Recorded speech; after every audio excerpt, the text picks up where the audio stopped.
Hello, everyone. Welcome to Symbaroum, the first stream of 2024. Look at us. We made it. We made it to 2024. The future is here.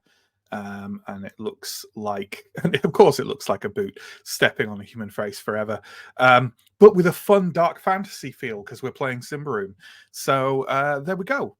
Hi. Before the players start coming on, I will do my usual promo nonsense stuff. If you check down below the video, you'll find a number of links. You'll find links to YouTube and to Twitch. We operate on both those sites with impunity. You'll also find links to our Patreon, our Discord, our merch store, our social media, all that stuff, all of the stuff.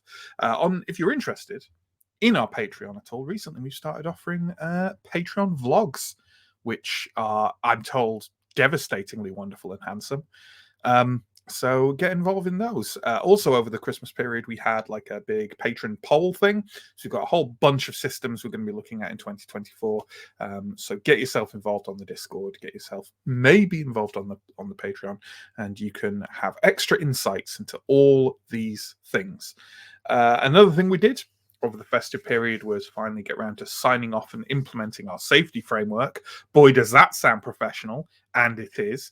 And we'll have kind of our standard channel lines and veils published out to people sometime probably over the next month or so. In the meantime, expect basically at the beginning of streams, we might start sort of giving little content warnings and stuff like that if we think it goes outside our standard lines and veils. And in the spirit of that, all I will say is, if you're arachnophobic, this might not be the session for you, depending on your reaction to arachnophobia. Maybe it excites you. Maybe it gives you a lovely thrill of fear. Let's hope it's that. Yeah, I don't think I've got any further blurb to do other than to talk about the weekly streams we're holding here at the beginning of 2024. Obviously, this is Symbaroum on Wednesdays. On Mondays, we waved goodbye to Vaesen just before Christmas, and now we say hello again to Warhammer Fantasy. There'll be Sam running it in a returning sequel series, and then Thursdays will be as it was before, which is alternating between Wicked Ones and The Big Wet. We will have one-shots on a monthly basis. The first one of those is probably near the end of January, and will probably be Troika, despite its awful placing in the 2024 poll. But we have reasons for that. We have exciting reasons to run Troika, and I'm not going to tell you them yet. So to foster a sense of, intrigue, but also just confusion and frustration. There we go. Okay. It has occurred to me as well, folks, that we spent most of the pre-stream bit, catching up and having a laugh. And therefore, we never sorted what order I'm bringing the players on in. So I'm just going to bring them in the order they appear at the bottom of my screen, which means that the first one we bring on is going to be Chris. Chris plays Theo. You win! You win on being left. Hey! And in the game. And in the game. Chris plays Theo, former infantryman and city guard, turned reluctant adventurer, and perhaps the most keen of the group on trying to prevent the ransack and pillage of the dark forest of Davokar. Chris, I'll do a big recap at the end of bringing everyone on, but how was your little holiday that we all had? And I've come up with a question I'm going to ask. I'm going to ask, how was everyone's time off? And also, what percentage chance of survival do you give Steo before the end of Witchhammer? Well, I'll answer your first question first. My Christmas was horrible. Thanks for asking. And in terms of Steo's survival, he's the lovable scamp that just will not die. And like there are other characters I'd really like to roll out, but I think I'm stuck with this guy. So I'm going to say about 95%. Nice. Very nice. I've only just noticed, by the way, because StreamYard is bad at telling us some things. We got a hype train going. How wonderful is that? Thank you to everyone who threw in on that. We have resubscribes from Night Bites and 42. We have some monthly subscriptions gifted from Night Bites as well to Semoros and Don't Kick Food. Congratulations on that, and thank you to Night Bites. And we had a cheer from Azimuth for 100 as well. So thank you very much. And yes, someone has told me I need to change my nameplate because I haven't done it, and now I'm just in bog standard round table nameplate. I will do that. But before I do that, let's bring on John. John plays Sir Arendar, last scion of the House Dar, duelist, erstwhile conscience of the group, and owner of a nice cat with nasty claws. John, how was your time off and chances of survival? My time off was very nice. I ate a lot of chocolate and wandered around no cursed caves. That sounds like Chance a bit for of a waste. survival, I think, with Aaron is almost always a 50-50. Part of me is slightly surprised that he survived as long as he has. Yeah, I think narratively this isn't the right arc for him to die tragically, though. I think he Right. needs to get out for at least the next one. Sure. Is that in your head? That's the timeline of it. That a tragic death in part 3 of 6, halfway through.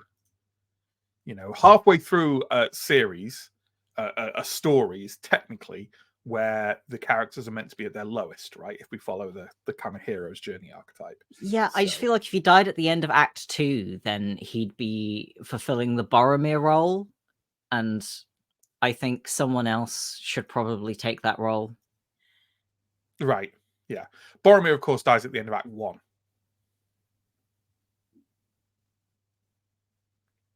Act 1 of 3, though, and this is Act 2 of 6, so you're right. It's Act 2 of 6, because there's 6 books in Lord of the Rings, Matt. Oh, you've caught me there. There are technically 6 books in Lord of the Rings. You've absolutely caught me there. So there we go. Chris is loving it. And someone else who I'm sure will be loving it is Stephen. Let's wheel on Stephen for wheel on Stephen for contractual reasons. For contractual reasons, because you have to. Here, unfortunately, is Stephen. Stephen plays Alindra, former Templar novice turned thwacker of things with swords, mostly for personal gain and survival. Stephen, how was your time off and chances of Alindra's survival? So my time off, I was ill from the start of it to the end of it, and I've come into the new year just feeling just exhausted and cranky, and to hell with this. So, standard. A very common thing in this part of the world, the illness. I mean, in this time of the year in general, but specifically this year, we had a bit of a. Was it the dreaded plague, which I know has cursed? It was just like a rubbish cold, like not even anything like exciting or dangerous. No, just a bit shit, and it doesn't go away. Yeah. So I don't even need a cold for that. I really feel like we're launching into 2024 with some real high energy positivity, folks. This is great. I mean, it's all relative. It is for me. Yeah. Okay. No, you finish. I figured you're going to ask chances of survival. Oh yeah, of course. Yeah. Which I think it's probably less than Steo, because I think Alindra is inclined to probably stand in front of Steo and most of the other people. So I think she probably gets hit first and most often. So 85, 90%. Right. Okay. She's feeling pretty good, but I think she's always in the front line. So yeah, absolutely.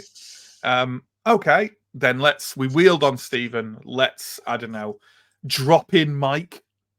How about that terminology? Mic drop. Oh, it was right there. Right there, and I missed it. But thankfully, Stephen's got my back. Mike plays Antom, Father Antom of the Sun Church, worshipper of Prios, holy man, and I suppose the closest the group comes to a sort of knowledgeable person, knower of things? Ish. Ish. For someone Mike, you who's must not- know. No, Go on. carry on. No, you. I was just going to say ish for someone who's not really in the Sun Church. No, not anymore, really. Or was he ever, really? Not since getting screwed over for his role by one of his colleagues. Keller. Yeah, fucking Keller. The two questions I'm going to ask, Mike. So how about you respond to them?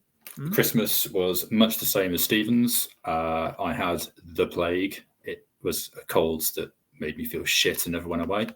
And Anton's chances of survival, I'm a very pessimistic man generally, but even for this, I would say, I think Anton's maybe looking at a 40% chance of survival. I don't think Anton himself is an arachnophobe, but I am. And that's probably going to influence some pretty poor decision-making on my part tonight. Excellent. I have to admit that everyone talking about percentages has immediately, for anyone, any regular viewers will know I'm a wrestling nerd. And all I have in my head now, for anyone who knows what this reference is Steiner math. And I can say, Mike, that the more Anton tries to roll really successfully and do really well, I think the more he does that, the more his chances drastic go down. So, yeah, there we go. Mike will love that reference because Mike's is also a big wrestling fan. Big, huge, bigger than, definitely the only person here, a bigger wrestling fan than me. So I know that really did something for him. Let's bring on the last crew member. Let's bring on Sam. Sam plays Ascarai, Changeling, Ranger, and Scout, handy with a bow at all times. Handy with his bow and his eyes. Sam, how was your Christmas, and will Ascarai live? My Christmas was okay. I did spend a solid about 4 days traveling alone in the car with 3 dogs. So if I now communicate partly in like growls and barks, that's why. I may have gone slightly insane. Gone kind of native, gone feral. Yeah, just a little bit. I was going to say I thought Ascarai's chances of survival were quite low, but then since John and Chris decided to, exaggeratedly laugh at a bit of Lord of the Rings trivia at you, I feel like they're going to be higher priority on the kill list now. So Ascarai's chances have gone up, I reckon. So, I've already crossed them off the campaign sheet. Yeah, I figure they're gone as 0%, both of them. Ascarai maybe has like an XCOM 90% chance of survival, so about 50. Yeah, sure. Can I just ask, by the way, because I'm intrigued, the 3 days alone in a car with 3 dogs, was that a plus or a minus? What part of it? Were the dogs a plus or a minus, or just the whole experience? Because you said it was kind of, I think you said it was kind of uneventful apart from that, but I didn't get a sense of whether that was like the best time or I went mad. Both went slightly mad, but also had good fun. So, maybe I've lost my mind, or maybe I had a great time. Maybe it doesn't really happen. The jury's out. I just don't understand how you can say that you were completely alone with 3 dogs. Alone in no other humans. That sounds great. So, I did have to drive this entire time. So it wasn't just I was like chilling in a nice van. I was just like driving for 12 hours a day for 4 days. With dogs looking at you like this. Yeah, the dog's like, what the fuck are we doing in this boot? Oh, you can't pet them because you're driving. Okay, yeah, that sounds like hell. It was okay, but it wasn't. It was sometimes not okay. My New Year's resolution now is to live my life in 2024 in such a way that at Christmas I get to spend 3 days driving some dogs. I'm gonna need a driver's license and a car and some dogs. It's a busy year now. Consider moving to another country. That helps as well. Driving some dogs is my favorite late 90s pavement record. So, moving forwards, let's talk about a recap of what's going on in this goddamn campaign. And the answer is quite a lot, actually. So, as a whole, the thrust of this campaign has been that there is something under the plateau of Karvosti, which people can view or interact with in some way that tells people the location of the fabled lost city of Symbar. A fortune hunter called Amendra found this, left a kind of unintentional trail of breadcrumbs behind her, by which various factions have sent their agents in order to get under Karvosti and make this discovery for themselves, and therefore try and claim the throne of Symbar, which I'm sure won't be the basis of one of the future installments of this campaign. And our group has been one of those, following these breadcrumbs to various places, finding things out in some locations that were fairly dramatic and some locations that were very, very dramatic and awful indeed. Nevertheless, they managed to find the way under Karvosti by following this trail, and have now headed under Karvosti, albeit in the somewhat forced company of various numbers of companions, some of them their own fellow fortune hunters they'd allied with along the way, and another contingent being a considerable number of Queen's Rangers and their captains, who you've sort of been kind of a combination of guilt trip and press ganged into working alongside. Whether this alliance will kind of make it to the information to Symbar, who knows? You are in these tunnels under Karvosti. You've been following the trail of Amendro, who's very handily left footprints behind in the soft dust of these tunnels. You have picked up a number of bits of information along the way of relevance to this. There don't seem to be any witches down here apart from dead ones. There are a tremendous number of cobwebs and perhaps spiders around, and you have recently learned, recently being the last thing that happened in the last session, you found an elf in one of the witches' prisons who revealed to you that the old Huldra, who you had heard about from Elida, had been imprisoned here and had been freed by the spiders who have invaded these tunnels, and specifically by a spider called Karathran, who is the daughter of Zanatha, a spider goddess, spider spirit, depending on your point of view, who you've had some interaction with in the past, both positive and negative in a way. And yeah, that's basically where we left off. Anton is speaking to this elf in her prison cell. I will. It's been a while, so I'm just going to describe them again. This elf, an elven woman who is completely stark naked, seemingly unmarked by corruption, sitting down with her knees to her chin, knocking her knuckles hard against the bottom of the steel cage. Said knuckles are bruised and bloodied. You've been speaking to her in Elvish. Yeah, I don't think she told you her name, so I won't tell you. That's about it, I think. And she's expressed that all she wants is to be let go. I think you asked her why she came here in the first place, and she refused to tell you.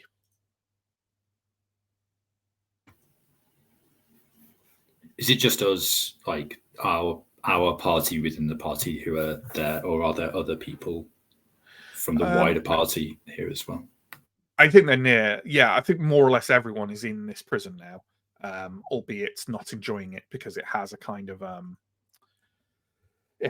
aura within it, right? That makes the air pungent and unsound, and makes your windpipes burn slightly with pain with each breath, as a method of subduing the prisoners. So it's quite unpleasant. But everyone is certainly still gathered around, and everyone is kind of like essentially waiting on you.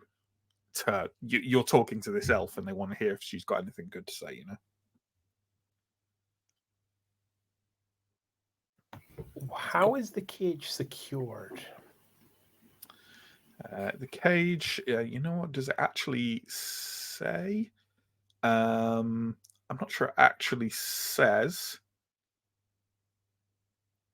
Let's say that there is a like, when I say loose, I don't mean it's hanging off. I mean like an external padlock set on a bar thing, right?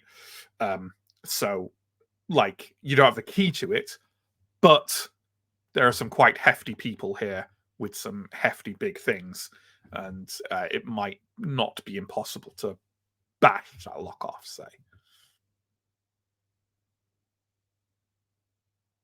I will note that information and start to formulate a way to rescue the elf friend. I have deemed the elf as a friend. I will not be taking questions at this time. Sure. Anton, I mean, are you either asking her anymore, or are you sort of going to relate anything she said? I would actually say that I'm perfectly happy for Ascarai and Steo to understand the word Zanatha, because it's the same in it's a name. It's the same in Elvish. So I will have related everything that has been said, and at this point I will be happy to relay questions from the group.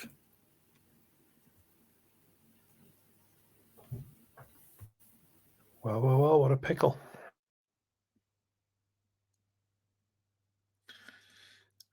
Captain Marvello kind of leans forward and says,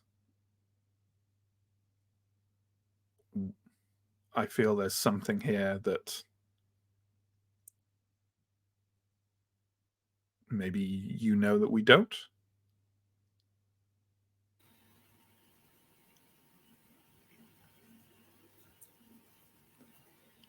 But we know who Zanatha is.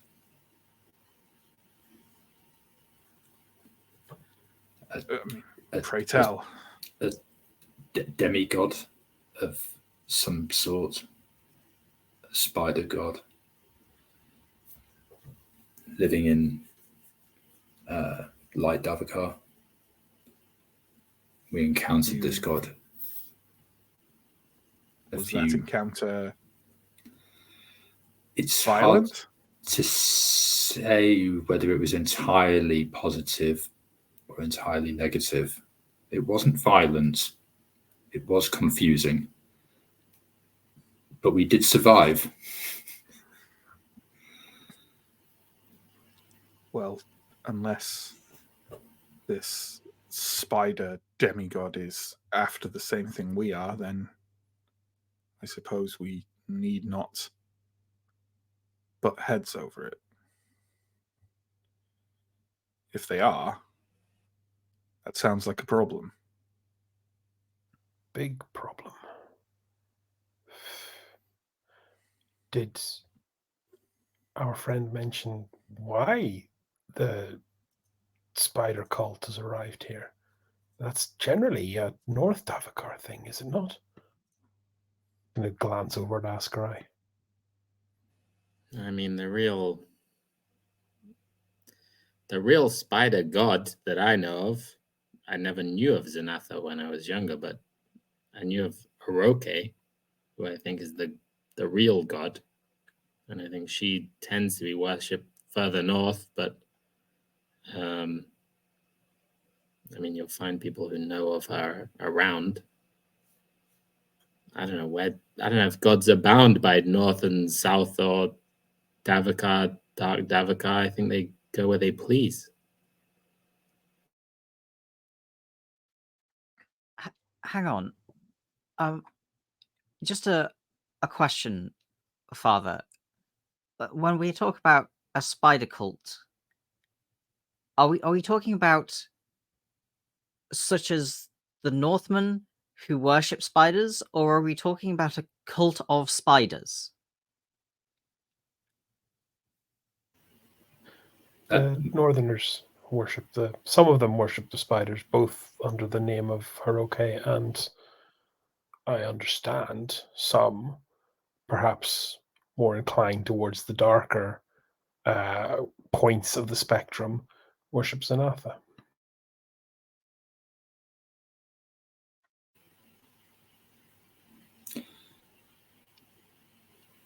I'll turn to the elf and ask, could you tell us more about the spider cult? If you know who they were, what they looked like, where they came from, why they were here. She leans forward and says, if you have any kind of inquiring mind at all, I will tell you where you can find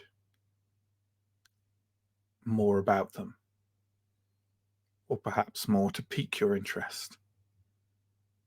But I am done telling you things for free. Release me and I will tell you where to find out more of them. Or if not, leave me.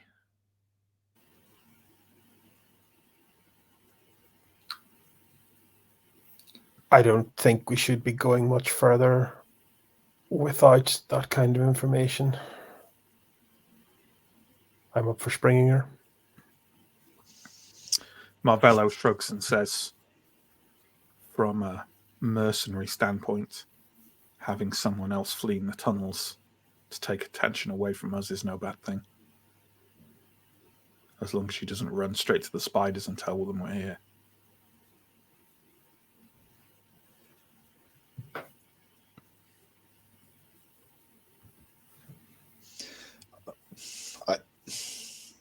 I think whatever the risk, the chance of getting some extra information seems like it has to be worth it.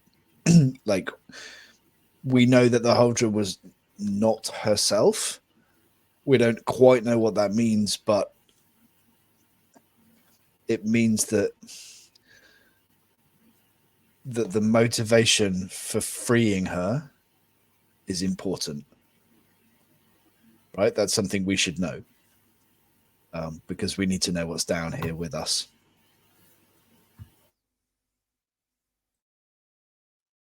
Could we release her and keep her with us? I'm not sure if that counts as freedom in her eyes. It's better than Not a sure cage. it's- Not sure it's super wise either. De Gesto seems to be very much kind of struggling with the air in here, and through kind of quite deep booming coughs and growls, says, it's probably not best to keep her with us if we're not sure where her allegiances lie. I feel like it's also maybe riskier to release her if we're not sure where her allegiances lie. That was my thought. I mean, if these spiders wanted her free, wouldn't they have let her loose already? Maybe, but maybe she has some allegiances to the witches above. Then why would she be in here? Spiders? We need For more what it's worth, information. she did say that the witches put her in here, but of course she could be lying. It is the witches' prison, so you know.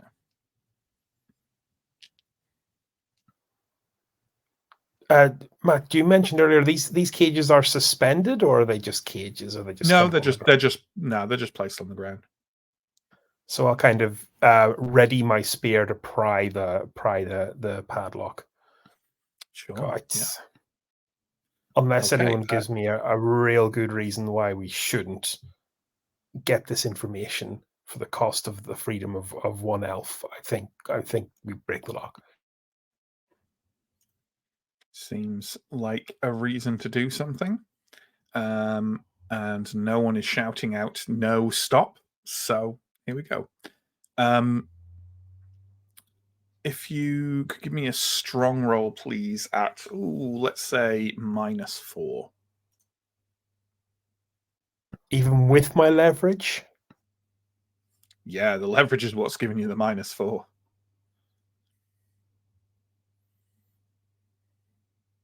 Not good enough, unfortunately. Yeah, you heave, and there's definitely some give in the lock, but you're not going to get it via leverage of working your spear through and pulling back. It might take some bashing to do this. Does anyone else want to give it a go? I mean, well, I guess Elindra's strong. She doesn't really have anything suitable for bashing unless there's some rocks around or something like that. The pommel of your sword will do. Okay, we'll go for that. Okay, give me a strong roll at -3, please. -3, okay. That's a fail. Steo loosened it, yeah. And Elindra loosened it more, but did not remove the lock. But did not remove the lock. Can anyone remember if DeGesto managed? I honestly can't remember. It was something I tried to remember to look for before the stream and then forgot. Did DeGesto get any more of his powder from? We were told that he would be able to. Right. Okay. Yeah, that's fine. DeGesto makes some typically DeGesto-esque grumbling noises, and kind of not in an unpleasant manner, elbows you both aside and leans over to start packing the lock with a small amount of his alchemical powder. He turns over his shoulder slightly to you, Anton, and says, "Father, better tell her to stand back." Pass on that instruction. The elf calmly stands up, kind of knuckles still dripping blood slightly, and takes a pace backwards. DeGesto thumbs a small amount of powder in, sets a small charge, and wanders away quite casually. Seconds after he walks away, the detonation sends sort of shards of metal flying across the room, and I would just like, can someone please just give me a d20 roll and tell me if you roll a 20. Damn, I did not. That would have been funny. No. So yeah, miraculously, well, I guess not miraculously if it's 1 in 20 chance, reasonably hitting no one, although many of the rangers and whatnot are kind of clapping their ears and swearing at the sound of the detonation.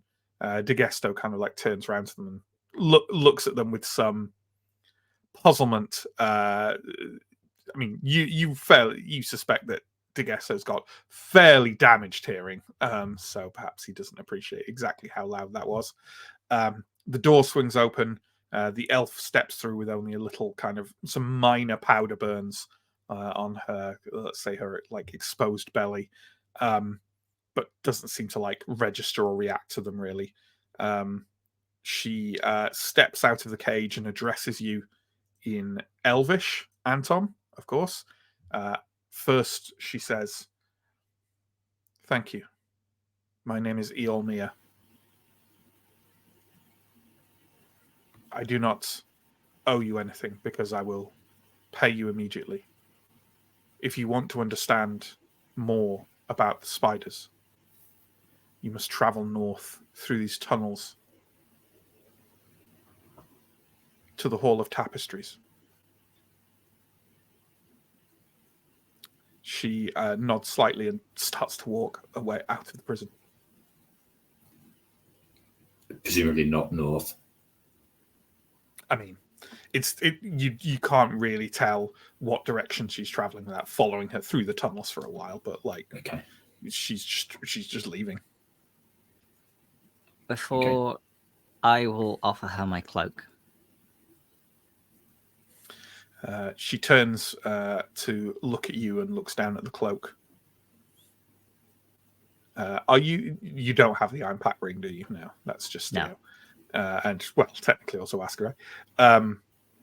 She takes the cloak from you with kind of, she looks at you a little bit, but gives no kind of like particular visible indication of thanks, and wraps it around her as she walks out of the prison. Lindra watches her go and say, "Well, we better hope that wasn't a fucking mistake." This whole day's been a mistake. Shall we get back to business? Father, what did she say? That if we want to learn more, we've got to go north through the tunnels.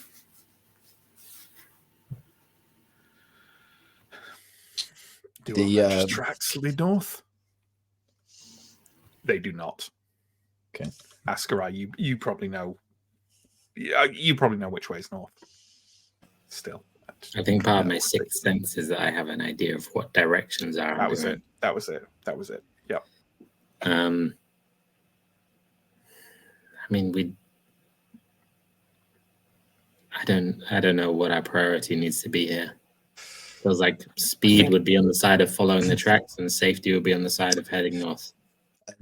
Leader's instructions said that we would pass by a reliquary, a tapestry room, and a sculpture hall on the way to where we're going. So I think at least part of our path takes us north anyway. The reliquary is where you're going. Oh, is it? Okay. Mm-hmm. Well, that's the order that I've got my notes in.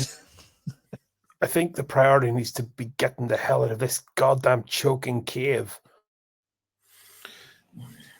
There's no sense being here. Marvello kind of like indicates for the Rangers to move out, and everyone stands up and carries on moving through.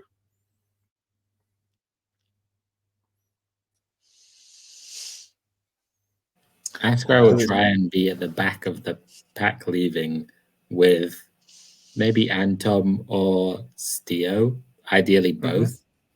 But we'll mention quietly that I have some recollection of Zanatha talking about her being the mother of a spider king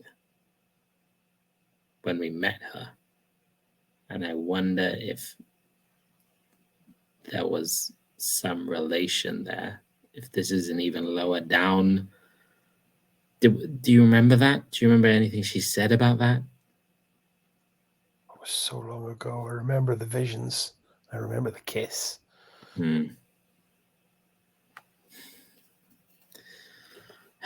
It does ring a bell. It was only a kiss. Right, let's move this along. I do have some recollection of that ask right now that you said it, but the details are very vague. Seems like it was years ago now. The question is, we should, and almost a conspiratorial whisper, the ledger of our unfinished business with Zanatha might not work in our favor. I agree, but we could maybe hope that. I think there's a good likelihood that whoever we find down here will be hostile regardless. But perhaps they don't know of our history, if we're lucky. I think we should, personally, prioritize going to this Hall of Tapestries.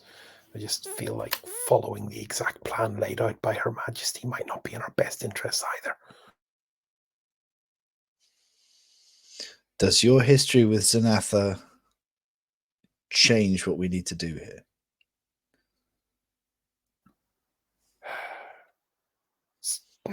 Not really. What we were trying to do was follow. Oh, okay. What we were trying to do was follow Elmendra's footsteps. It seems they don't go where Aelmir or I've forgotten her name. Elida said that we should go. So, do we follow the footsteps or do we follow the directions?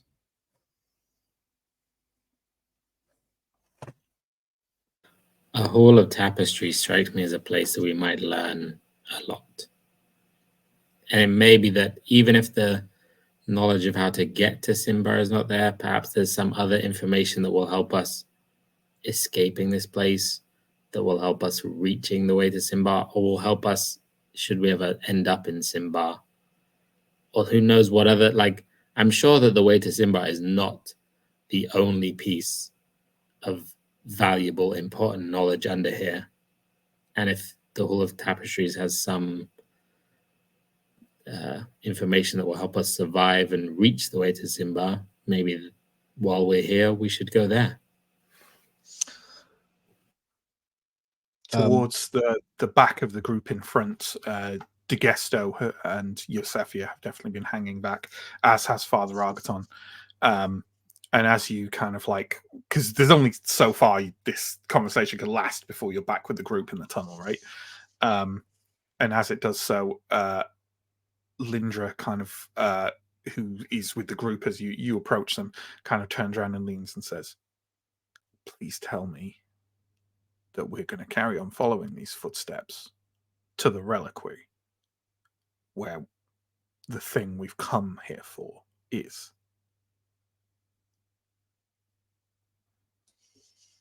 Yes? Jury's out. We're not here to deal with the spiders. We're here to avoid the spiders. Question is whether or not the spiders deal with us. This is a demigod and an existential threat. Look, let's have a chat with the brass, see what they think. There's no reason why, like... What a brass? You're talking to Lindra. Like... Okay, so who was the guard captain as well?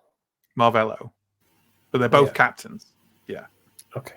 Look, the path to the Reliquary is clear in dust. It's easy to follow. I propose that the group of us, and honestly, we don't even have a quorum there, but the ones of us who have awkward business with Zenatha go and figure out what's going on with that and come back and report, because one way or another, it's either going to be something that might be a great worry to us from a safety perspective. Finding the Reliquary and whatever map is at the core of it is useless to you if we all get killed on the way out. So our contingent goes on to the Reliquary while your little group goes off and discovers interesting facts about spiders. Interesting facts about spiders is a curt way of putting discovering the nature of an existential threat. Like, Zenatha is not to be toyed with. Her family are not to be toyed with. It's danger.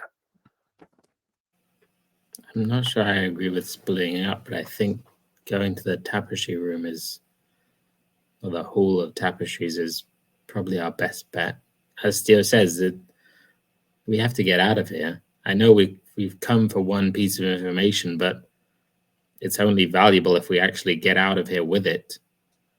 And besides, I mean, you are working for the crown. I'm sure whoever gives your orders would also be pleased if you can bring back more information than even they asked for out of this cursed place. But maybe it's just enough to know what the threat is and where the threat is. Like, if we're going to the Reliquary and there is a path to the tapestry room, we know where the threat comes from, potentially. And maybe that is enough.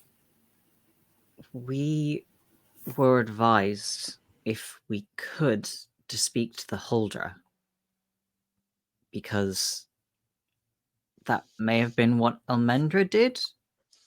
But if the Huldra is now in a different place to where she was when Elmendra was here, then following Elmendra's footsteps won't take us to the Huldra. Surely they will take us eventually to the Reliquary.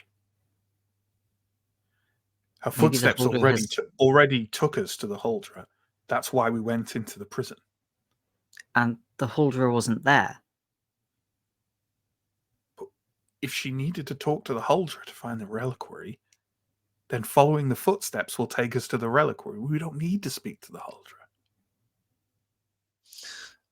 No? Look, I'm happy for you to go and look at tapestries. I have no objection whatsoever to you going to look at tapestries. Matt, can I just get like a quick refresh on the geography of the place? I think following the footsteps, my memory is that we went, broadly speaking, from west to east. The footsteps went east to the lake, and then kind of doubled back through this. I think we kind of went like to the north through a cave. But like from here, I don't know where the footsteps go, and I don't know where the tunnels go. I don't know like what are the choices that we're talking about. Sure, but I mean, no one will know where the footsteps go because you haven't followed them. Okay, right. But I'm going to actually say no. I won't particularly respond to that because it's not particularly helpful. Because I'll just say the map is extremely vague. Sure, it was just the whole point of this is like me giving precise directions is meaningless because this is a warren. Yeah, okay. I was looking for general things like how many exits are there from this room? You're roughly. Not in a room, you're in a tunnel. Well, okay, tunnel. Is there a way that the footsteps go and a different way that we think the whole of things are, or is it for now on the same path? Right now, you are in a tunnel outside the prison. You come out of the prison and you're in a tunnel. If this tunnel continues on in the way other tunnels have continued on in this place, there will be multiple exits off it in a very small period of time. You don't know where those footsteps go in via those things because you haven't followed it, so you don't know. But we're following the footsteps right now, though. Correct. Okay. And the footsteps broadly took you out of the Undergate to the north at a roughly even level, and then they took you through the plantations and into the vast underground lake. You then backtracked a bit, and they took you in a roughly southerly direction, but upwards. And now you'd estimate maybe, or Ascarai really would probably be a better one to estimate, you're maybe about halfway up the plateau. And you are, if what Elida said was true, and this kind of matches with Ascarai's sense of direction, she said the prison was directly above the Undergate.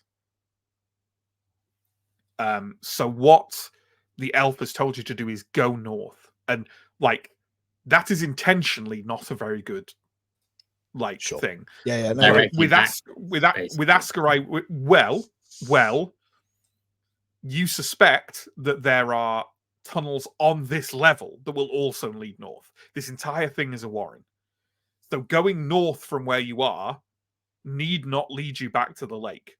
It could lead you to above the lake. You know what I mean? Like, This is a very large thing.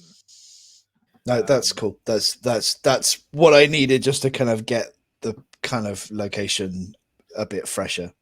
But that does also mean that we're not 100% sure that if we follow these footsteps, Almendra at some point doesn't turn north yet. Yep.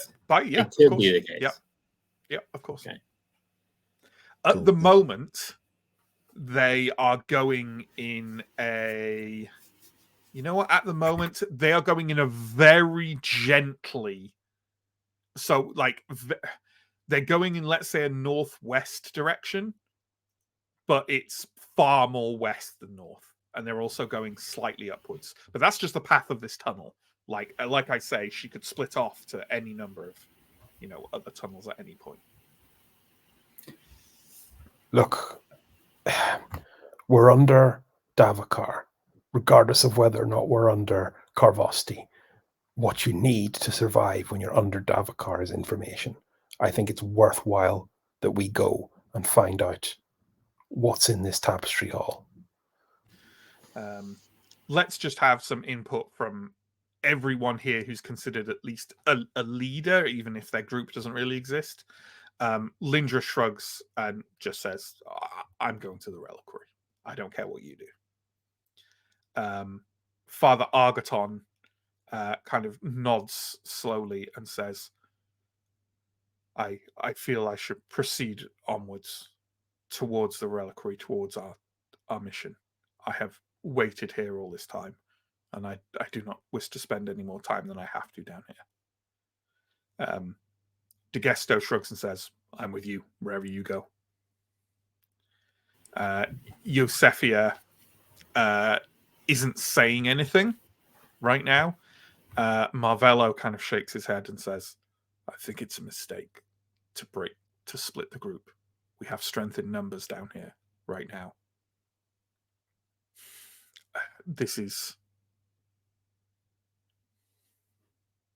I don't think it's wise, but I won't stop you doing what you want to do. I am going to the Reliquary. I am following the Queen's orders. Trace the steps of Almendra, which we have been able to do even further here, via pure luck. Get the information and get out. That is what we're here to do, and that is what I will do. But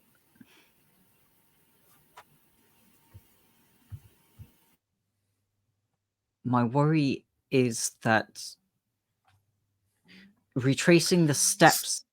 Sorry, I didn't mean to give the impression they want to continue the debate. Those are their positions. You will not persuade them otherwise. Okay. So your choice as a group now is what to do with that. It sounds like the Rangers are going onwards with Father Argaton no matter what you do, whether you're with them or not, they're going on. DeGesto is coming with you. You don't know what Yosefia wants to do. I don't think we can afford to let the other group go directly to the Reliquary while we get distracted going somewhere else. If they find the Reliquary and they find the thing that they came here for, and they think they can find their way from there back to an exit, not to put too fine a point on it, they don't need us anymore. Like, I'll be saying this, like as quietly as I reasonably can to this group, by the way, Matt. Anyone with eyes and a slight amount of light will be able to find their way to the exit from where you are, because you've left a hell of a lot of tracks. I think we've come this far, and I don't think we can afford a diversion. We could split the group. That's fine. When has splitting the party ever caused any? It's literally fine. We're about to get rid of the cops. We can't let them discover the way to Symbar while we're off somewhere else. Like, we just can't. It's just not worth the risk in many, many ways. Yeah, especially as there's a question as to how far that would count as us upholding our bargain. There's that. Unless it's... I just said what we need down here is information. It was fine until the spider cult showed up. What are they down here? What are their motivations? Like, no one might make it out of here alive if we turn up short-handed at whatever game they're playing is. For all we know, Almendra's footsteps go to the tapestry room. We can follow them and see what we find and see what choices there are to make down the tunnel. We can stand here in this tunnel. I think, for one, the risk, they're going to the Reliquary. Splitting up, to me, feels more dangerous than not getting... Like, I agree that for all of us together, the best option would be to go and get this information. Splitting up, to me, feels a lot more dangerous, both in terms of maybe we'll run into forces that will overwhelm us in the tapestry room or in the Reliquary, but if we're together, at least we have a better chance. If we split up, I think, for one, we might just be straight up killed. Secondly, if they just find the way to Symbar, we might leave here and then just leave especially with whatever following them from the Reliquary. We might just be forced to leave with absolutely no information and absolutely nothing gained from having been here at all. After, months of traveling? I just don't think we can possibly split up at this point and let them get the vital piece of information that we've come here for, while we get some secondary piece of information and splitting the party in the process. It's the risk is not worth it. Look, I'm outvoted here. It's clear. But everyone should take a moment to think about the bigger picture. Please. I don't think anyone's saying that you're wrong, Steo. I think they're just saying that the practicalities of the situation dictate our actions. DeGesto, whose voice is recovering a little after breathing in some not fresh, but certainly fresher air in the tunnels, says, "Your position isn't entirely wrong, Steo, but it's untenable." Okay, I'm outvoted. We follow the Queen's orders. At least, Follow the footsteps, not the Queen's orders. at least follow the footsteps to the Reliquary, unless further information is revealed. We will run across a giant spider and have to turn back. All the buttery words in the world won't make me happy about this, Serdar. Let's get a move on. Okay, you rejoin the group. Lindra seems slightly disappointed, and you carry on through the tunnels. The footsteps carry on leading in that kind of gently north, but mostly west direction. Askarai, you taking point again, along with one of the, I think it was you and a couple of the rangers, right, who was primarily taking point. Yeah. Why don't you both? Why don't you give me a vigilant roll at? I think we'd established that generally in these tunnels, because you have a light, but they're still quite dark. Were we doing it about -2? Does that sound about right? -2, -3. That sounds about right to me. I think it was a small minus. I think it might have been -3. I have this. Let's go with -3 then. Let's go with -3. Give me a vigilant roll at -3, friend. Okay, I need a 13. That's a 17, so I don't make it. Actually, do I get my Pathfinder on this, which lets me roll twice when following tracks? I guess it... You would if this had something to do with the tracks, but it does not. Okay. No. Let me quickly roll for the...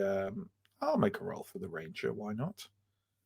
Let me find their stat block. 1 second. Whoop, gone straight past.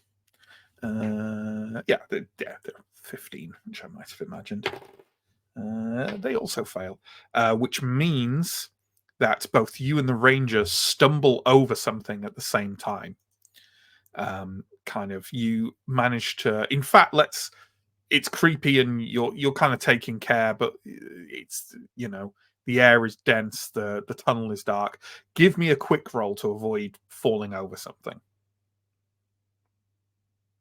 Oh god, my quick is 10, so 10 or less. That's a 16, so I fall over whatever it is. As does the ranger. Both of you go sprawling into the dust and gravel on the floor of this tunnel. Nothing immediately happens other than you hear the other ranger still standing, like taking a breath and kind of like readying themselves. But then they hold the torch forward a bit and just say, "You two should take more care. You have tripped over what appears to be a body on the ground." Kind of shuffle away from it and stand up and take a look. Okay. I mean, immediately, it's a witch. It's definitely a witch. Their back is arched oddly, and their hands are kind of like drawn into almost claw-like sort of appendages that are like pulled back against their body. Yeah, they seem to have been. They've probably been dead for even you without medicus. They've been dead for days, weeks, maybe I mean, months. Askray immediately suspects some sort of spidery death, but he will, ask Anton to take a look and see what he thinks. Sure. Anton, give us a medicus roll, please. And also, you're taking a closer look at the body, so you could also give me a vigilant roll at, let's say -3. Okay, we'll do medicus first. That's a pass. And vigilant, I think that is a fail. Yes, it is by 1. Well, for a start, this is a clear sign of a body dead by poisoning. You think this body has been here weeks. This elf, she died here, probably, poisoned, almost certainly. There are some wounds on the surface of her arms and hands and her neck. Almost certainly, one of the large monstrous spiders of Davakar managed to kill her. Askarai, you tripped over the body as well, so I'll give you a vigilant roll at -3 to notice something. I rolled a 12, which just makes it. You've kind of stood against the wall, kind of watching Anton do his business, and something occurs to you. You have seen this witch's mask before. You are fairly sure that the woman lying dead on the floor is the witch known as Ephanea, one of the Huldra's 2 assistants who met you and worked with you in a friendly fashion in the Wrath of the Warden, and indeed took you to where Eox was, Eox's Glen, right? You're fairly sure this is Ephanea. I will mention this. I think that's further reducing our Ephanea, our campaign Ephanea count again. I was going to say another Ephanea dead in the tunnels under Davakar. Should really stay above ground, those Ephaneas. I think Askray will take her mask if she has a mask.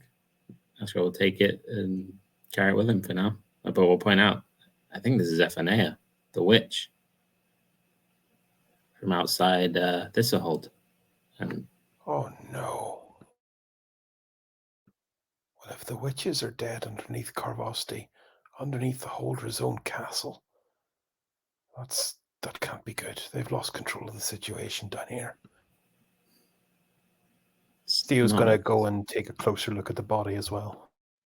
Specifically, he's going to try and shake her down for her Iron Pact ring if she has one. She does not have one. I mean, you can. She certainly doesn't have one on her hand. Yeah, I want to see if she's got any like nice pouch of fun things as well, on the off chance it's got a ring in it, but probably not. She seemed to be carrying nothing on her. Steo, to cover himself, will stand up and go, God, they don't even carry any Thaler. Of course they don't carry Thaler, Steo. The air down here is getting to me. It makes you think that maybe this gathering of the witches inside the tunnels was more of waging war or trying to reclaim some control. Desperate last stand defense. This is not a good situation. Come on, we've made our bed. We need to carry on. I think there's only so far we can get second guessing the motivations of witches.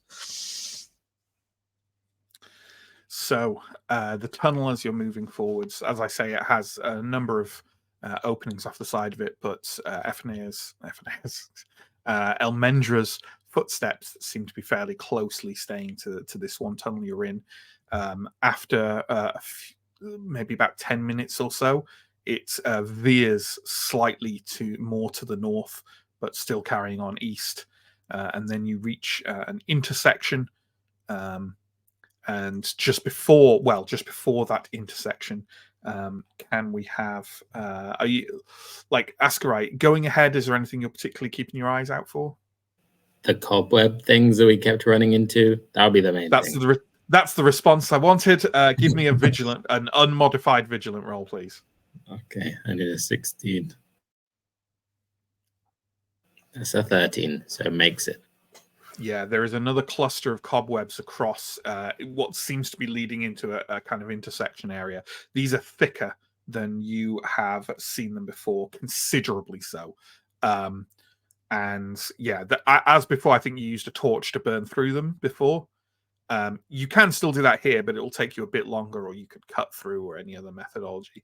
But you can't help but feel like the larger the denser the bundles of these cobwebs, the more you guess there's a risk that destroying them will in itself. I mean, I'm not saying you're not an expert on giant spiders, but you know what spiders are, and you know how their webs work. Is there a way to avoid the webs? No. Okay. I mean, you could try and look for a different way through, but that would be it would be a backtracking, whole going path. off, and yeah. Through this tunnel, there is no way other than to get rid of the cobwebs via whatever methodology you choose. I think Asgray he'll make sure that the whole group is aware. There's a thicker cluster of webs here.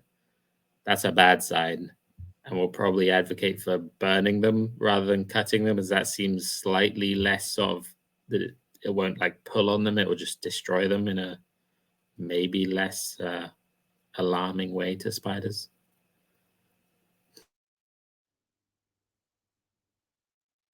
Yeah, take the time. Okay. Should be very careful from here on. So you're We've going to been burn. careful before. You're going to burn through the cobwebs. Yep. Okay. In that case, but did you say you were trying to do it in a particularly careful way, or describe to me, convince me that you're doing it in a more careful way than just cutting through it would do it? I mean, I think that cutting through it to me feels like you'd just be like slashing them, and it would like pull them in, pull them from the sides. Whereas burning, like you just place a torch near them, and it feels like it wouldn't like, place it near the bottom and let it slowly burn all the way up, and it feels like it wouldn't be pulling them in the way. So you're not even directing it; you're placing it at the bottom so that the fire rises by itself. Yeah, just letting them burn. Okay, that's interesting. Why don't you give me a cunning roll at -5? And if you do, I'll ask you for another roll, but it'll be a better roll than the one I'll ask you for. Okay, I need a 5 or less. My cunning is 10. That is a 5. Nice. Okay. So before do you remember when we went through the cobwebs before? I kept asking just anyone to make a roll. Yes. Okay. I would like someone. What will be the? Yeah. Okay. That's that one. That's that one. Let's move it back to that. Yes. Okay. Can someone give me a D4 roll, please? Anyone? I can see Mike gearing up to volunteer. John's on it. John's got a D4 there. It's a 1. That's a 1. Okay. Nothing happens. Don't lie to us. We don't notice anything happening. Something's happened on one of your godforsaken spreadsheets. I know something's happened. Please do not take my spreadsheet's names in vain. Yeah. The way is open, and beyond is an intersection. There's a path coming in. Obviously, that has Elmendra's footsteps in it. There is a path leading out that seems to be going quite sharply to the southwest. And then there are 2 other paths, both going in a more northerly direction. So I won't distinguish between the 2 because you've got no real clue. It's like a 4-way intersection. Basically, the one with Elmendra's footsteps is the one going south. So your notions of going north with her footsteps seem to be disappearing. That's all. Just a question that was probably answered last session. When we're following Elmendra's footsteps, are there a set of footsteps coming back? Yeah. Okay. Okay. Yes. I mean, Asgray would just head south without igniting further discussion in the group. Is the path that Elmendra headed down, like, is there any difference in the size of the tunnels? Or are they No, all broadly none comparable? of them. Well, broadly, this obviously they're not identical, but Sure. yeah, broadly. Yeah. Okay.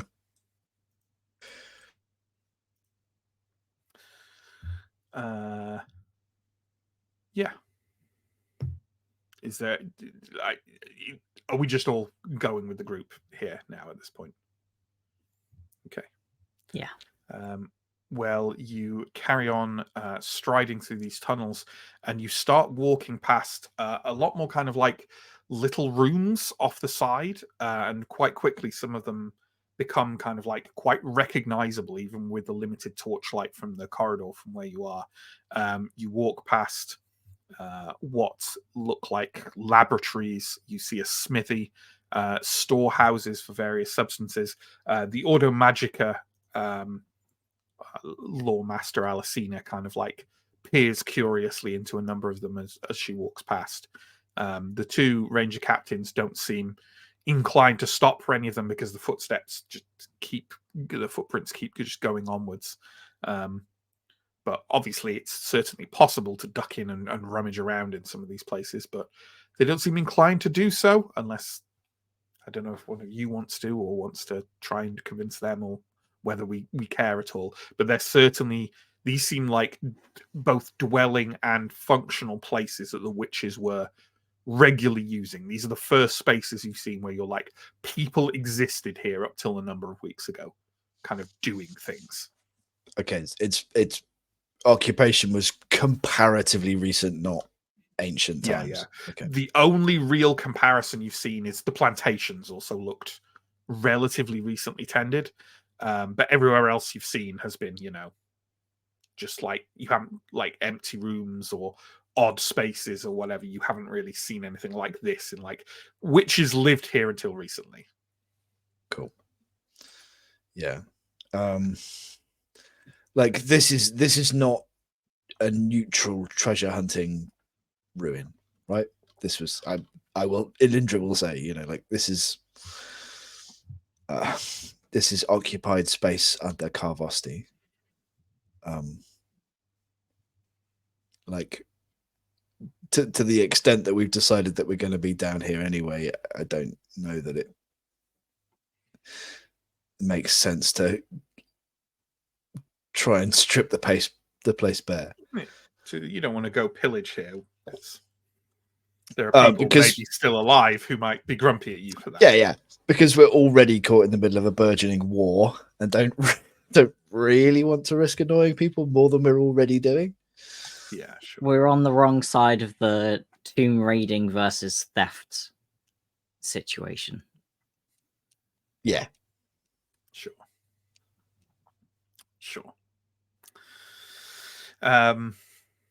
Okay. Well, you carry on down this tunnel for quite some time, maybe a few more minutes. You pass another intersection where Elmendra seems to have gone kind of like straight through to the other side, and then you turn like a slight round in the tunnel and find yourself facing an area with lit torches, which is the first time you've seen anything like that here. The plantations were lit by kind of bioluminescence, but this is, you've seen brackets on the wall and dead torches and things. These are lit. They reveal a slightly wider space in the tunnel, on the far side of which is a stone archway built into the side of the tunnel with actual reinforcing blocks leading up. Beyond, there seems to be a largish round chamber illuminated by more torches. The footsteps, they go into that archway.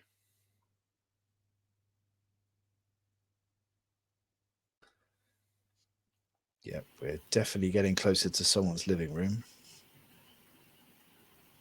This is going to be diplomatically awkward, isn't it? I think you and I are excused from doing the talking, Steve, aren't we? I think so. I voted against this for the record. Can we all please? And it's unfortunate we don't have a Sam because vigilant. Can we all? Oh, there he is. Can we all take a vigilant roll at -1, please?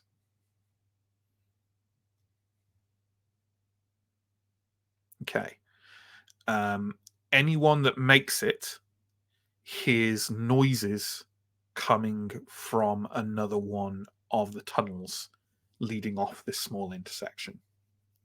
There is a sort of rustling, shuffling, dry thing rubbing against dry thing noise. In fact, a number of them that suggests multiple things coming down that tunnel towards where you are.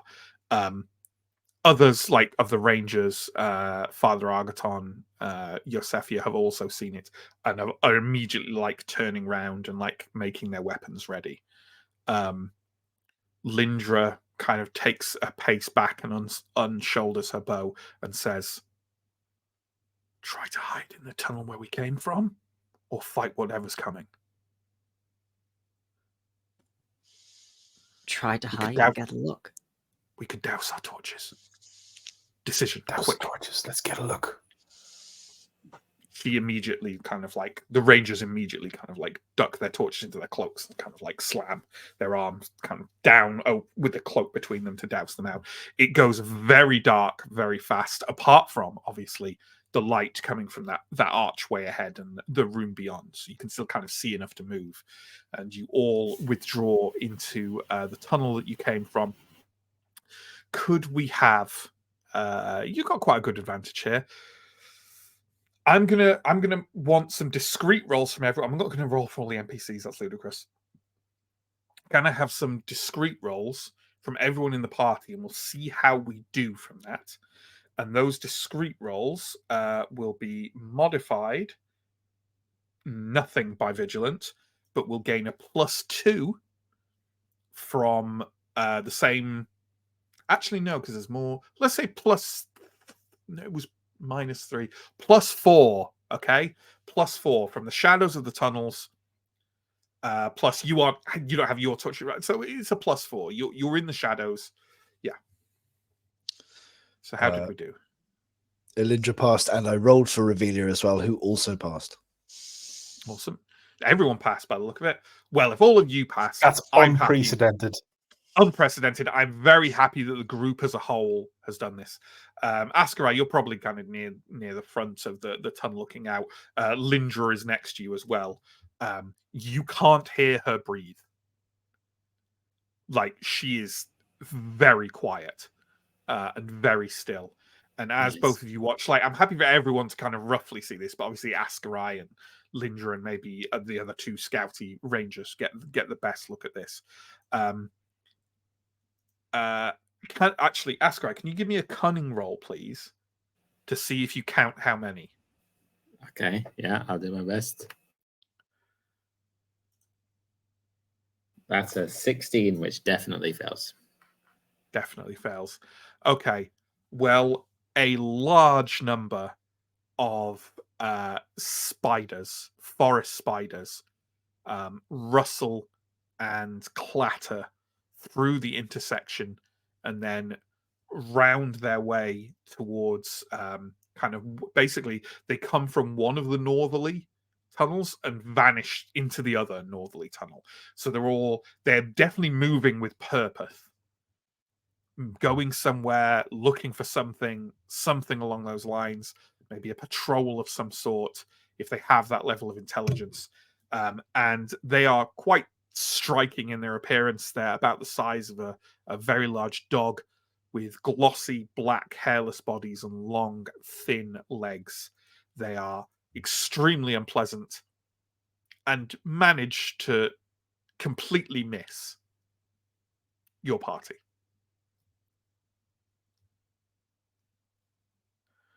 There are quite a number of them. a big sigh of relief once they've passed. Good job, Steo. Thank you, Steo. I think Lindra, they've gone. They didn't hear us. Lindra turns to the two scouts and says, 30. One of them goes, 30. The other one goes, 28. Lindra nods, 30. That's where he is. 30. Even though he has no clue. Does that seem to be their estimate of how many of them there were? Mm-hmm. What are they? Asked I. Giant fucking spiders. Just about the worst thing you'd ever want to fight. And a bunch of them. I bet there's a bloody bigger one down here somewhere as well. Well, yeah, we knew that. Askar, you have Beast Law, right? I'm happy for you to roll Cunning to try and identify like a particular type or whatever. Although I do like his response of big, giant fucking spiders. That makes it. That's a 10. Just makes. Yeah, they look like something that some of the back home would just be called hunting spiders. They're very good with webs. Okay. Do we want to post a guard in this tunnel as the rest of us push forward? At the very least, we need someone taking up the rear.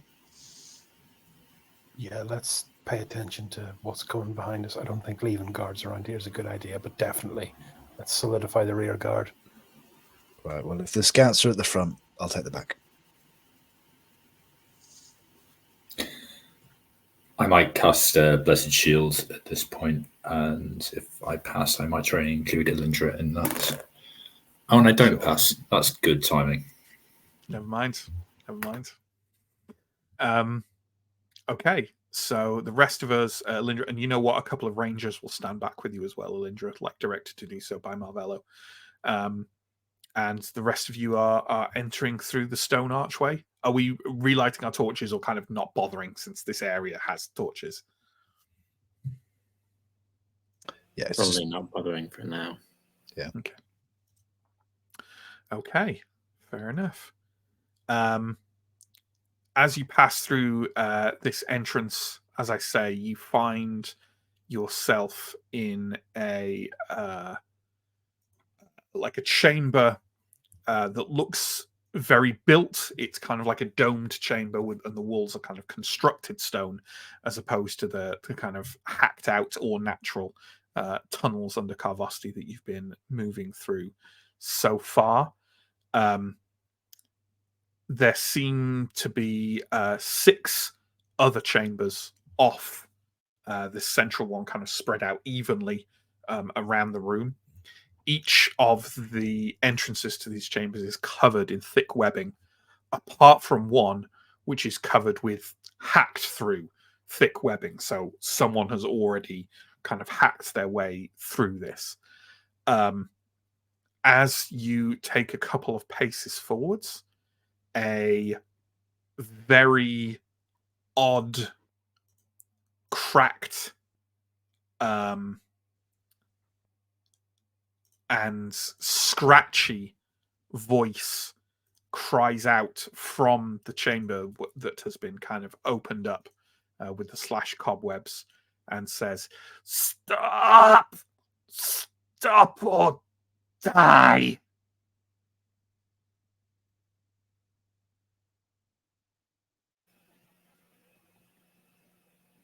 Yeah, I my will bell. stop.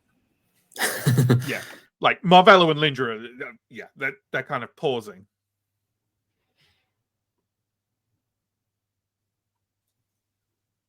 I assume everyone's choosing stop.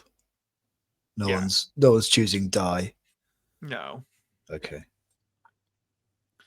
there is a shuffling noise coming from that tunnel, kind of growing slightly louder.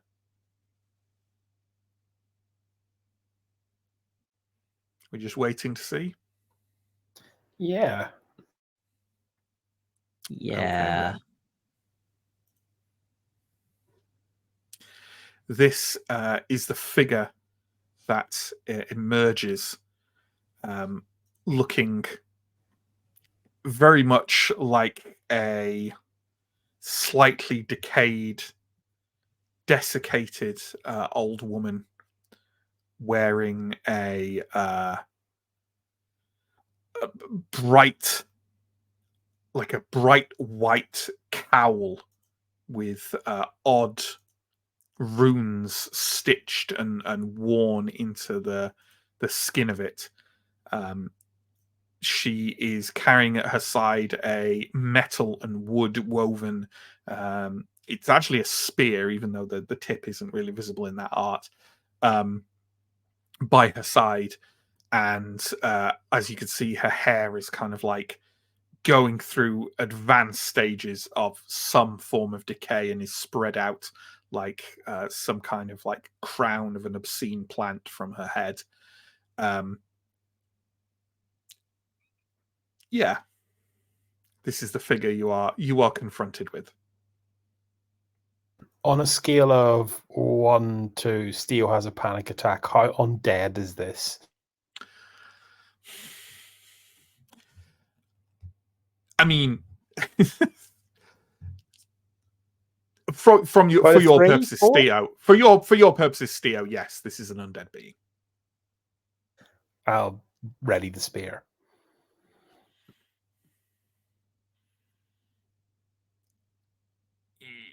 You come here searching, hunting for treasures?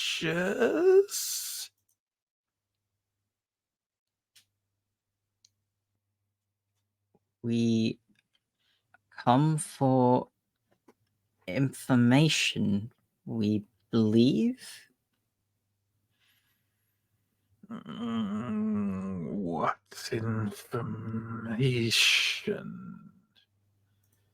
Maybe old Oriella can help you.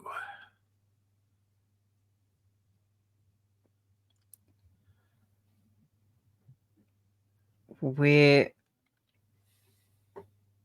following information that another one came down here for.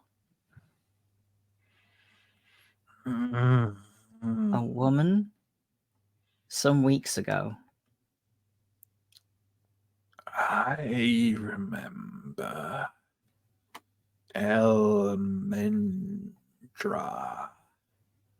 He says it in an odd way, like each syllable should be a separate part of the name. Did you speak? Oriella told her where to find what she wanted. Oh, I have good news and bad news, young ones. What you seek is here. But you cannot see it yet.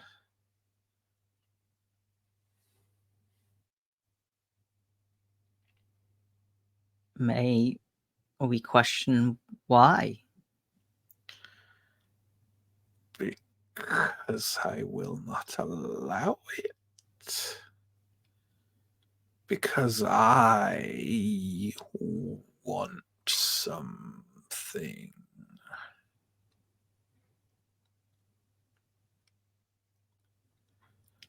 We do a quick glance around the group. Are willing to hear your terms. You have 3 choices. 1, I can take what I came here searching for from that of you that carries it. I can smell it on them. 2, there is another precious thing I need. Out in the tunnels to the north. Beyond the hall. Beyond the power node. In the grottos beyond where the spider princess sits.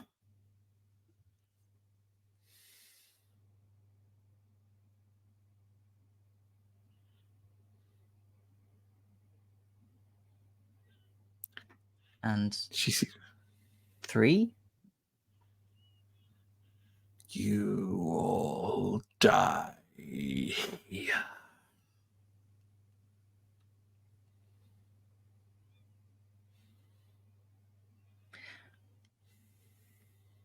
And what exactly is it that we have?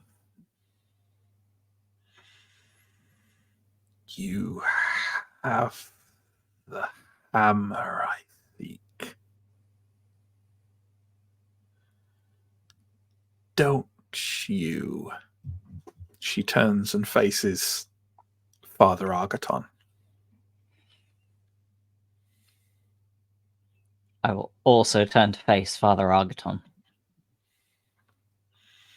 He takes a step back and kind of looks around with wariness but not panic. You are mistaken, my lady. I wear no hammer. I have a blade at my side.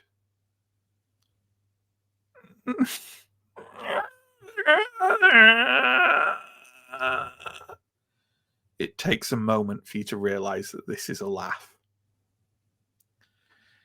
You know as well as I, it can take many shapes, priest. Father Argaton nods solemnly and draws the blade from his side, and as he does so, it slides and blurs and shifts into the shape of a small metal warhammer.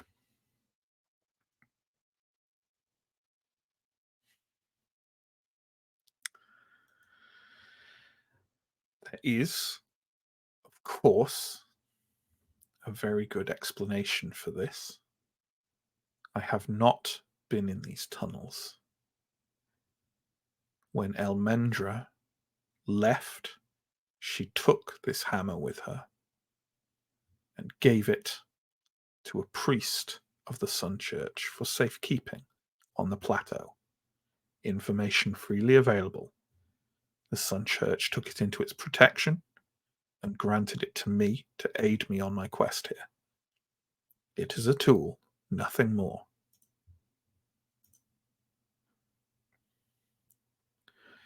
I'm just kind of glad we're not the only ones in trouble for a change. I'm glad we're in the group that has the hammer.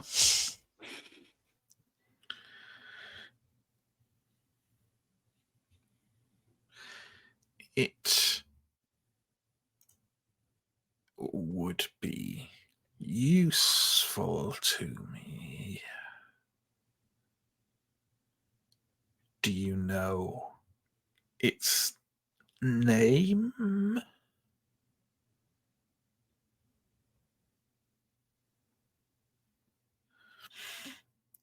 Argaton is shaking his head. Is anyone else going to offer any guesses?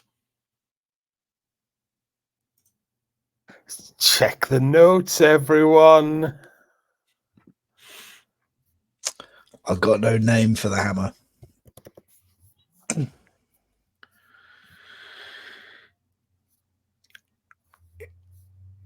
It is called the Spider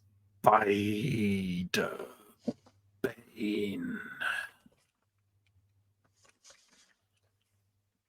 I have need of it.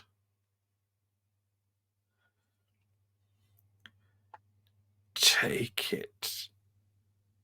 Give me it. And you may pass. Or the urn. And you will pass. Or not. And your blood will sink to the bones of Carvosti for years and years and years and years. So we must make a pact with this shambling, abominable dead? Marvello says quite loudly and clearly, or we cut this thing down.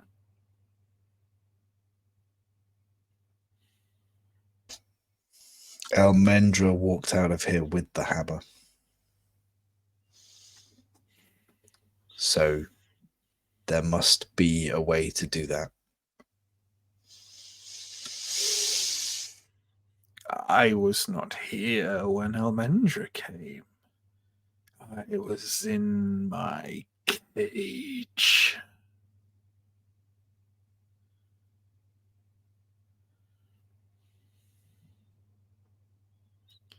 Do you know what it means to be Holdra? To draw power from the earth. Take life. Give life. I can wrap your bones in stone.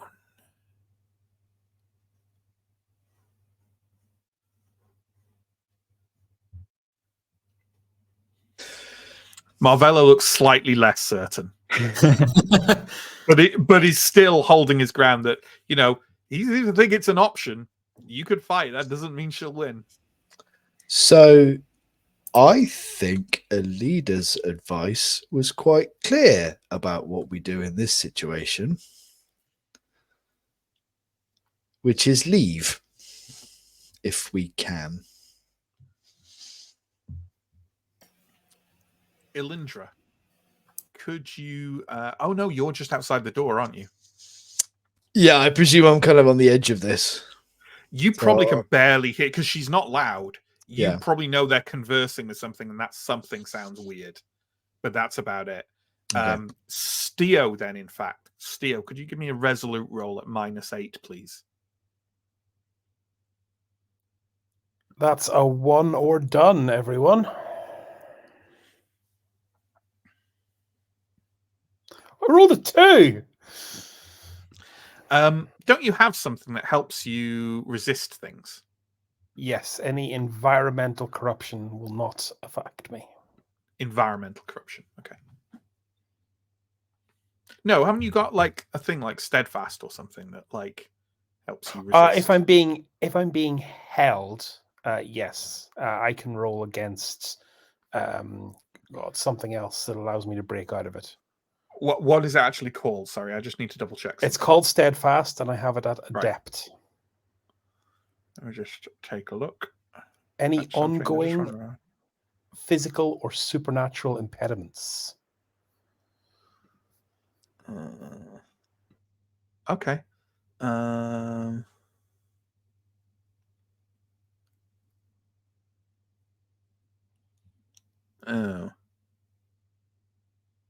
Okay.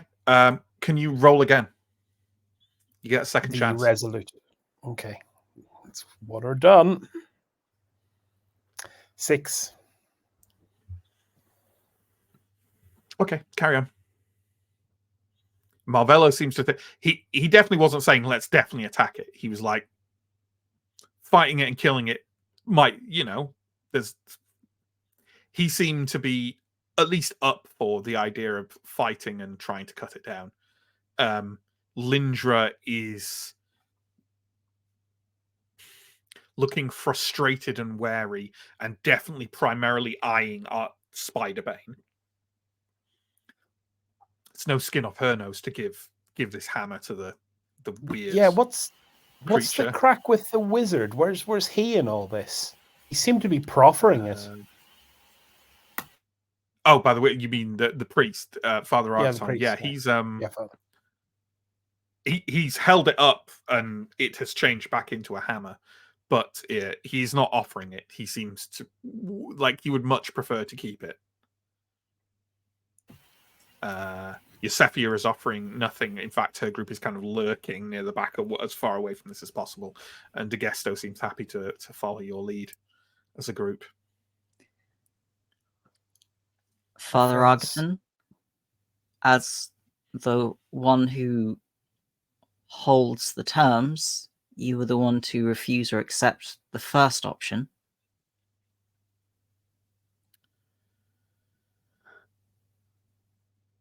I do not believe that we should bargain with the abominable dead. And if we do, we certainly should not give it an item of power, which it might immediately use against us, or to wreak more harm on innocents of the forest or Ambria. This urn, I would be willing to entertain the thought of, were we to have more information. But I do not believe that giving this shambling resurrection of a puissant witch an item of great power would be a wise act. At the description of the various insulting descriptions that Argton leveled at Oyela, she lets out another one of those creaking, awful laughs.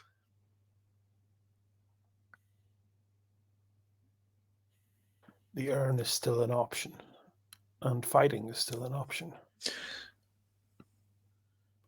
Where is the urn? Sorry. Past the hall of, past the tapestry hall, and further still. Sorry. Steve, Elindra can't be involved in this conversation. Oh, okay. Sorry, I didn't know if I could hear the other people in the conversation. You can hear that a conversation is happening. That's okay. about it. Cool. If we're not giving her the hammer, I imagine the urn is, I mean, maybe it does something different, but I would imagine it's another artifact of power that she may well use for whatever purposes she has for the hammer. I don't see what the difference is. Only the urn is a huge and potentially very dangerous journey away from us, and the hammer we have with us here.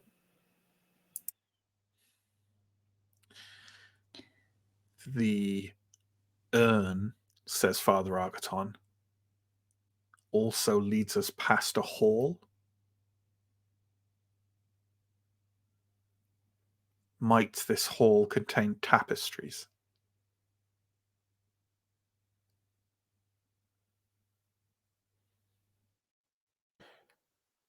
She did mention it was to the north. I'd expect it is the same.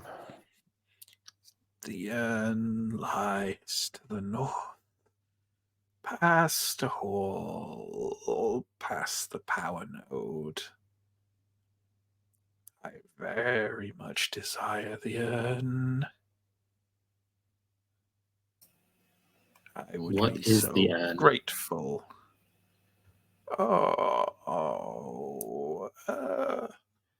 Object of regret for me. Nothing for you to be concerned with.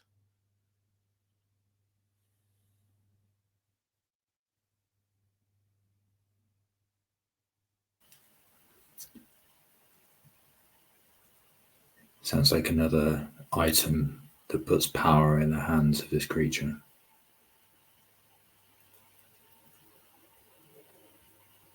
You know, the priest, and I agree with him, mentioned that we shouldn't be handing items to the profane dead. but sometimes being under Davokar does change the equations a bit, doesn't it? You've got to make strange allies down here. And while I've slain many abominations, I've yet to slay one that offered me terms. Wisdom.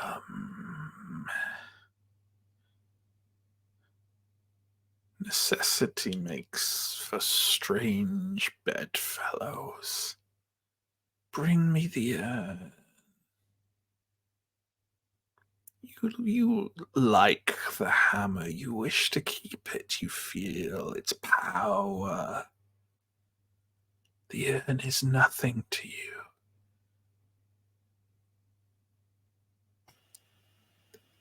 I have to say, my feeling is that if we give her the Spider Bane hammer, she's probably going to use it to kill a bunch of spiders, which probably benefits us as well. If we give her this urn of some unknown power, who knows what she's going to be doing with that? But it doesn't sound as helpful to us as killing a bunch of these bloody spiders. The elf said the spiders took the Huldra. She said they released her. They released her.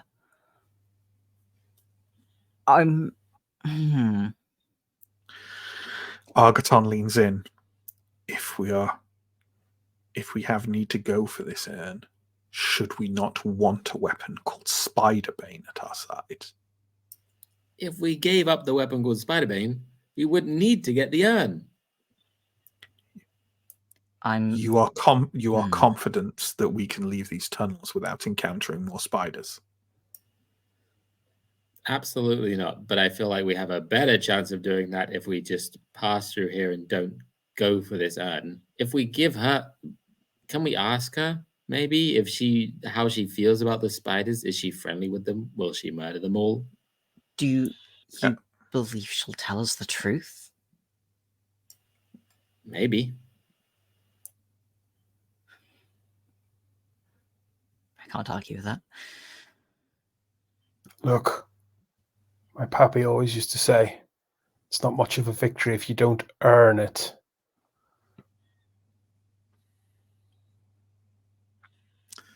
Very and that's wise the end of the words. stream. That's the end of the channel. Can we ask what was a sacrifice? Is that an option? Yeah. No, I think we should go.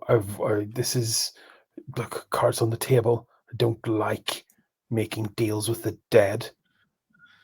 But that thing has given me an excuse to take a look at this Hall of Tapestries, which I think is important information that we have all glossed over.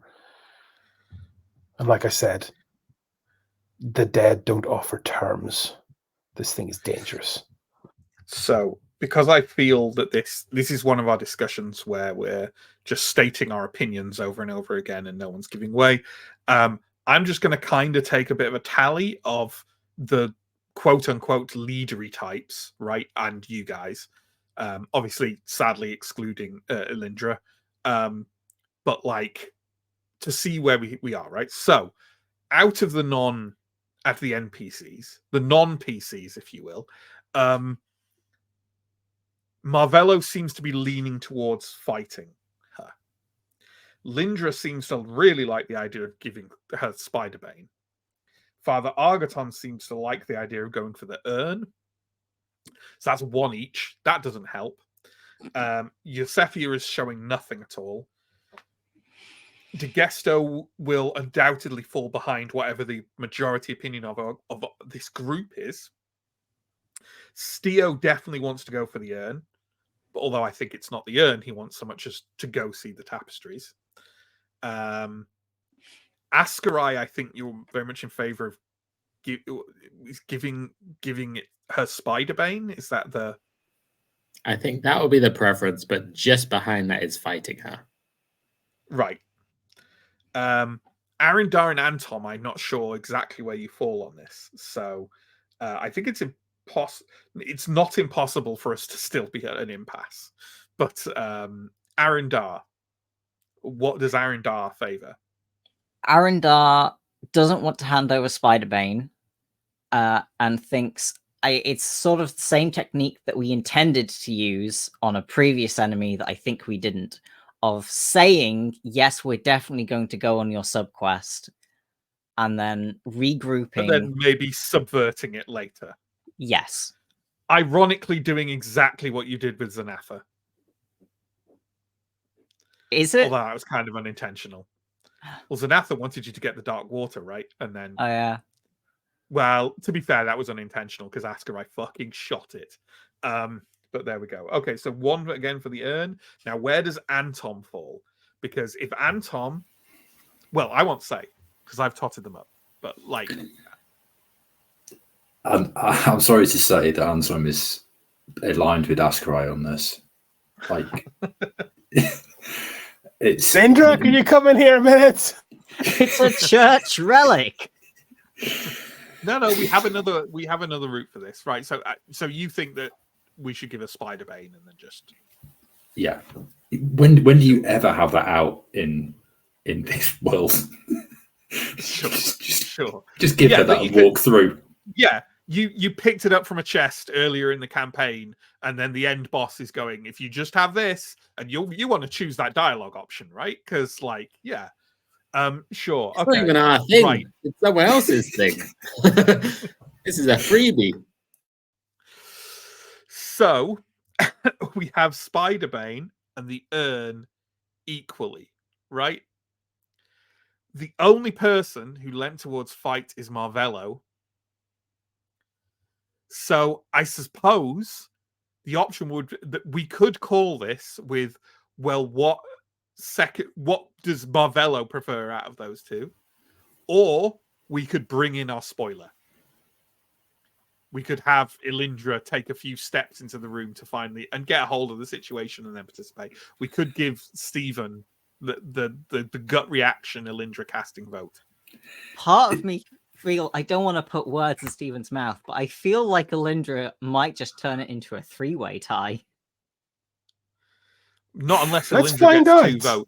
2 votes. It also would be very funny because I feel like Stephen's like really having to choke down his feelings on this for like the last 10 minutes. It would be very funny to deny him that after all of this.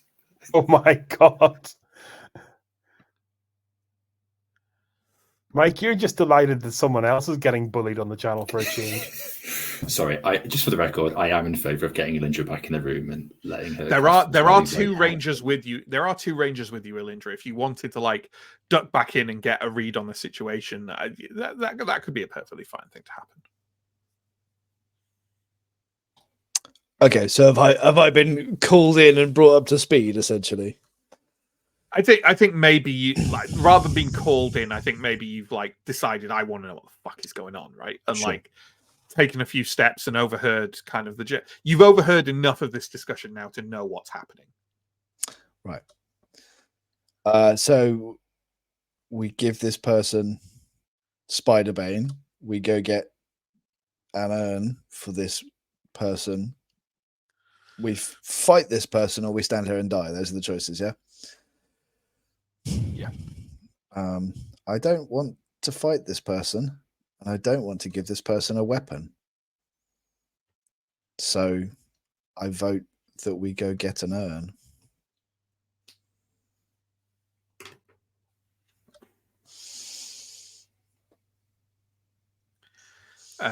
Lindra kind of shakes her head in despair. I suppose you finally got the option that you wanted. We can go look at some tapestries. I'm leaving a guard here. I wouldn't if you wanted to come back to a live guard, if I was honest with you. I'm leaving a guard near here. Okay.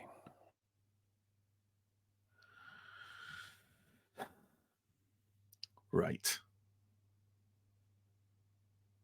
She has words with a couple of the rangers, and they pace off back some distance down the tunnels. Marvello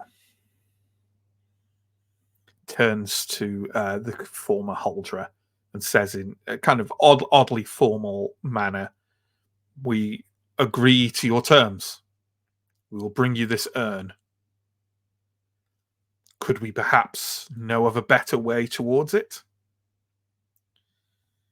You have two ways.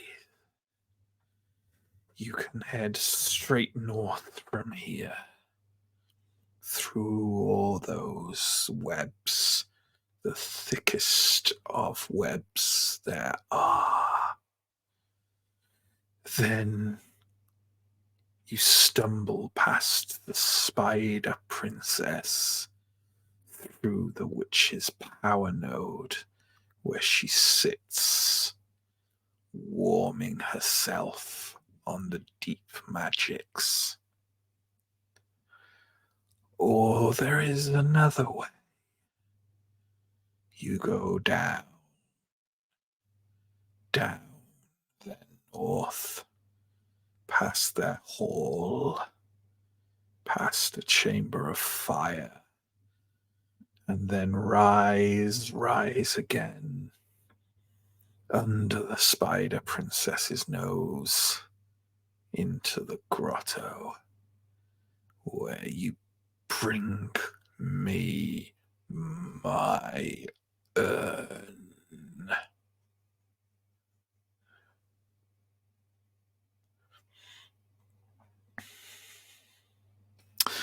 You know what? Rather than I'm going to leave them a week to make this decision. Go the way that probably means meeting the Spider Princess, or the other way with the thing that you want to see anyway, the sneakier way. But either way, I think we'll wrap the stream up there, folks. Our first stream of 2024. Symbaroum, good old Symbaroum. Thank you very much for watching. Thank you very much for participating. It was just lovely to see everyone again.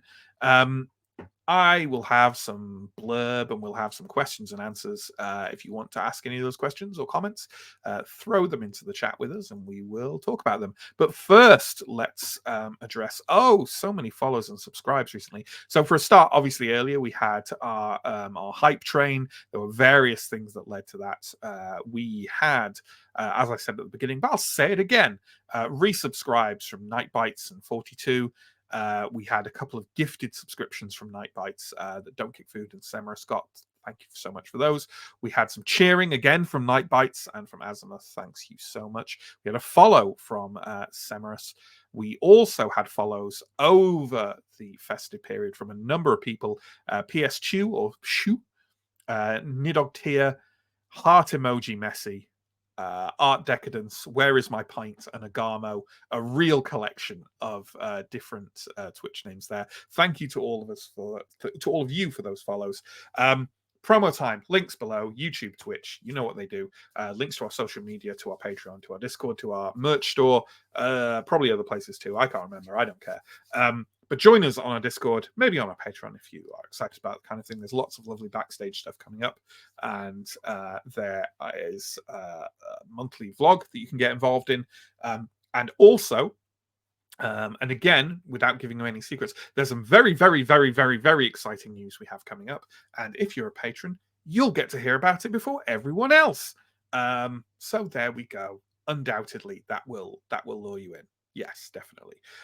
We are running a number of weekly series at the moment. Mondays, starting this coming Monday, is Warhammer, and that will be a fresh new series of that. Wednesdays is Symbaroum, and Thursdays alternates between Wicked Ones, which is happening tomorrow, and Big Wet, which returns next week. We also do monthly one-shots. The January one, that's going to be probably towards the end of the month, is likely to be Troika. But we've got others lined up for this year. We have We Deal in Lead will happen at some point. Other things that I can't immediately think of. We had a lot of stuff that came out of our polls. We've got a lot of different systems coming up.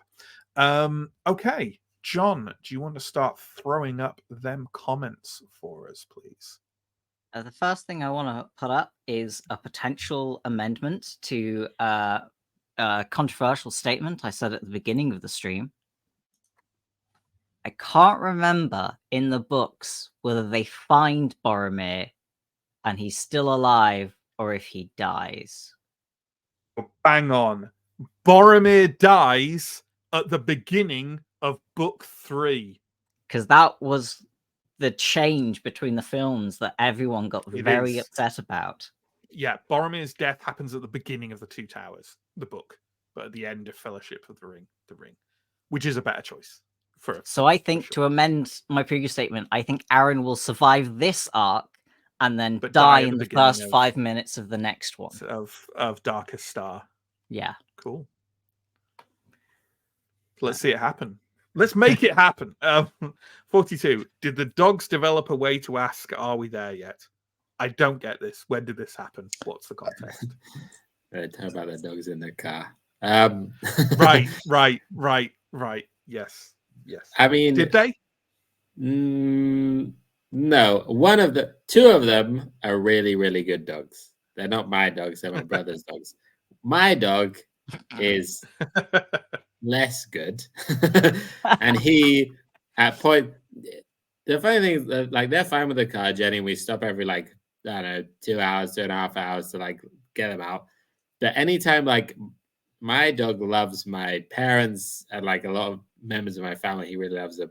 So I'd get, like, calls from my mum or something while I was driving to us where I was, and my dog would hear my mum, and then my mum might be on the phone for like 5 minutes, but then for the next hour, my dog would be whining like, we must be about to arrive because I've just heard this person's voice who I love. So surely we're, like, just about to meet them.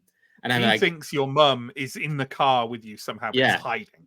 Yeah, exactly. And so for, like, I'd get a 5-minute phone call, and then for the next hour, they'd be like, whining coming from the boot, and I'd be like, that's incredibly sad, but also I can't deal with another hour of this. Like, I'm gonna go fucking mental.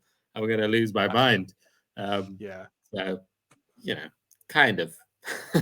Yeah, I know it's one of those, like, pet owner things. As regular channel viewers know, I have a cat, and it's one of those things where, like, I'll be on a call with someone and they'll hear my cat, like, in the background, and they're like, oh, and it's like, yeah, you fucking live with it. You fucking live with it. And see how it is after, like, 16 years.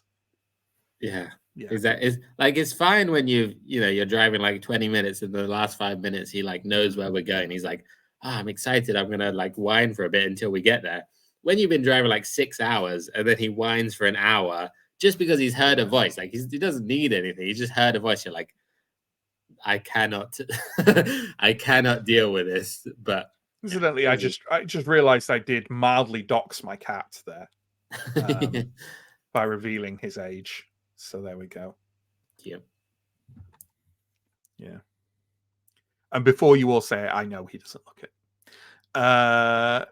Steve, lock cage, great GM trick to get all the party to break their weapons before the big fight. Yeah. What about that potential spear upgrade, though? There's some good steel news. It looks like a fancy spear, I'll tell you that. I wonder what its backstory is like. Probably better than my one. I swear to God. Someone got there first. Are they Steo from the future with his spear? I like that. Well, the problem is now I've gone down the Iron Pact tech tree. I can't. If the spear is fun and magical, I can't actually use it without taking a D4 damage every time I switch it on. But if